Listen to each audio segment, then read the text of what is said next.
हुआ स्पेशल में हूँ आपके साथ राजेंद्र रैना। मुंडन सेरेमनी थी, मुंडन का समारोह था, पूरा का पूरा परिवार उस जश्न के अंदर डूबा था, लेकिन करने को कुछ और ही मंजूर था, ईश्वर को कुछ और मंजूर था। और ये खुशियों की जो शहनाई थी कब मातम की शहनाई में बदल जाएगी किसी को कुछ पता नहीं था। रात का अंधेरा था, धार्मिक स्थल पे गए, अपने बेटे का मुंडन किया और मुंडन संस्कार के बाद जब घर को लौट रहे थे तो रात के करीब 10:30 बजे राष्ट्रीय राजमार्ग पे एक बस जो थी खड़े डंपर के साथ टकराई, जिसमें ऑन स्पॉट 5 लोगों की घटनास्थल पे ही मौत की पुष्टि कर दी गई। उसके साथ साथ 20 लोग जो थे वह क्रिटिकल रूप से घायल थे, जिनमें 6 की हालत जो है वह गंभीर बताई जा रही है। और मामला यूपी आगरा एक्सप्रेस वे का है। यहाँ पर मथुरा से एक अपने बालक का मुंडन करने के उपरांत लौट रही लखनऊ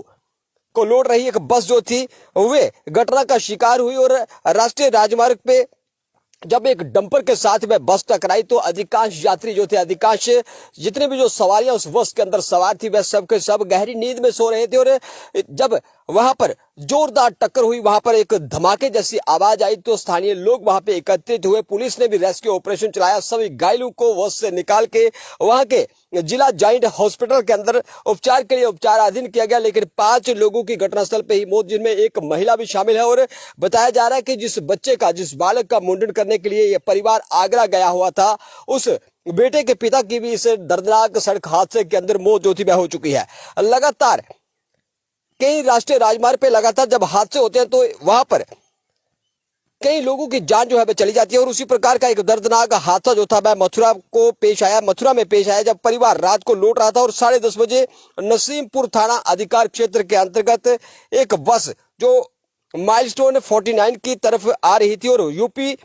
बस का जो रजिस्ट्रेशन नंबर था UP 32 WN 1966, ये गाड़ी डंपर के साथ टकरा गई और आवाज को सुनकर स्थानीय लोग वहां पे आए, स्थानीय पुलिस वहां पे आई, रेस्क्यू ऑपरेशन चलाया गया। लेकिन महिला के साथ साथ 5 लोगों की मौत और मुंडन का जो सेलिब्रेशन था, मुंडन का जो एक जश्न था, वे कब मातम में बदल गया, परिवार को एहसास तक नहीं हुआ। और उस मासूम बच्चे का जो पिता था वह भी अब इस दुनिया के अंदर नहीं है। और वहां पर धार्मिक स्थल के अंदर बच्चे का मुंडन कर लौट रहा परिवार जो था हादसे का शिकार हुआ। और यह हादसा इतना दर्दनाक, इतना खतरनाक था कि गाड़ी के माड़ों पर कच्चे उड़ चुके हो और बस जो थी उस डंपर के अंदर ही समा गई हो। उसके बाद रेस्क्यू तो चलाया गया, लेकिन 5 लोगों की दर्दनाक मौत जो है वह हो चुकी है। और मुंडन जो सेलिब्रेशन था वह मातम में कब बदल गया, उस परिवार को एहसास तक नहीं हुआ। वहीं जम्मू कश्मीर के अंदर ACB ने एक ऐसा मामला रजिस्टर किया है जिसमें रेवेन्यू अधिकारियों के साथ साथ कस्टोडियन विभाग के अधिकारी भी शामिल थे। और 500 कनाल लैंड जो थी उसको ग्रैब करने का एक षड्यंत्र जो था कस्टोडियन भू माफियाओं द्वारा हड़पी गई भूमि के खिलाफ ACB जम्मू ने मामला जो है वह रजिस्टर किया, जिसमें पटवारी के साथ साथ नायब तहसीलदार के खिलाफ भी मामला जो है वह दर्ज किया गया है। कस्टोडियन लैंड के ऊपर और रेवेन्यू ऑफिशियल की मिली भगत के चलते बताया जा रहा है, खबर जो निकल के आ रही है कि जो फर्स्ट प्राइमरी फेशिया के अंदर जो एक इंक्वायरी की गई, उस इंक्वायरी के अंदर ACB ने यह पाया कि अल्फ फार्म 3, जिसमें जितने भी जो माइग्रेंट फैमिलीज थी जो विभाजन के समय जम्मू कश्मीर के अंदर आई थी, उन सभी फैमिलियों के नाम पे भूमि को अधिक और अलाट किए जाने के नाम पे, भूमि को और आवंटित किए जाने के नाम पे उनसे जो अल्फ फार्म था वह लिया गया और उसकी एवज में उनको लैंड माफियाओं के माध्यम से पैसा पहुंचा, जिसके साथ साथ उसमें कई बड़े स्तर के जो अधिकारी थे वह भी शामिल पाए गए। और इस मिली भगत के चलते ACB ने 500 कनाल भूमि घोटाले को लेकर कई मामले जो थे पहले ही दर्ज किए और कई इंक्वायरियां जो थी पहले ही चल रही थी। उसमें 40 कनाल कस्टोडियन भूमि भूमाफियाओं द्वारा हड़पी गई और उसमें 500 कनाल से अधिक कस्टोडियन भूमि से जुड़े और भूमि घोटाले का पर्दाफाश किया गया, जिसके संबंध के जांच में पहले ही 15 FIR जो थी वह दर्ज हो चुकी थी। ऐसी जानकारी मिल रही है कि मिश्रीवाड़ा भड़वाल जम्मू स्थित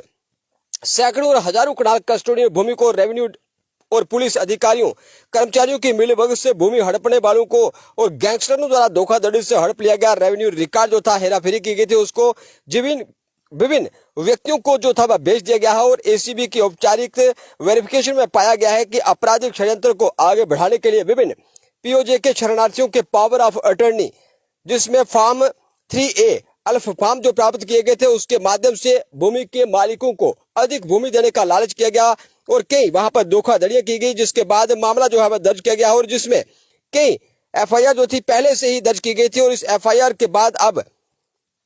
प्रणव देव सिंह पटवारी दूसरा व्यक्ति जो है इसके अंदर जो दोषी पाया गया, राहुल काई ये भी पटवारी हैं। और शकील अहमद नायब तहसीलदार, राजेंद्र शर्मा पुत्र जगदीश चंद्र निवासी पुलोड़ा नागमणि मठ जम्मू, और पांचवा आरोपी जो है उसमें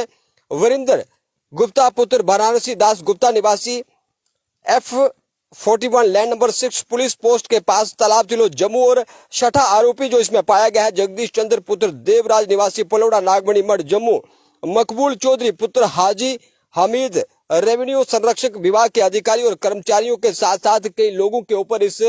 मामले के अंदर जो वेरिफिकेशन की गई उसमें ये सब दोषी पाए गए हैं। और 500 कनाल लैंड जो थी उसको हथियाने का एक लैंड ग्रैबिंग का जो मामला जब सामने आया और एसीबी जम्मू ने मामला जो है वह रजिस्टर कर लिया गया। इस मामले के बाद जांच होगी और जांच के बाद तथ्य निकल के सामने आएंगे कि कौन कौन से बड़े स्तर के कर्मचारी अधिकारी और जितने भी जो लैंड ग्रैबर हैं इस मामले के अंदर कौन कौन से दोषी हैं। एसीबी की जांच लगातार जारी है और जांच के बाद बड़े स्तर के लोगों के भी इसके अंदर ना आने की संभावना जो है वह प्रबल बनी हुई है। आप देखते रहे हैं बाहु एक्सप्रेस। जय हिंद जय भारत।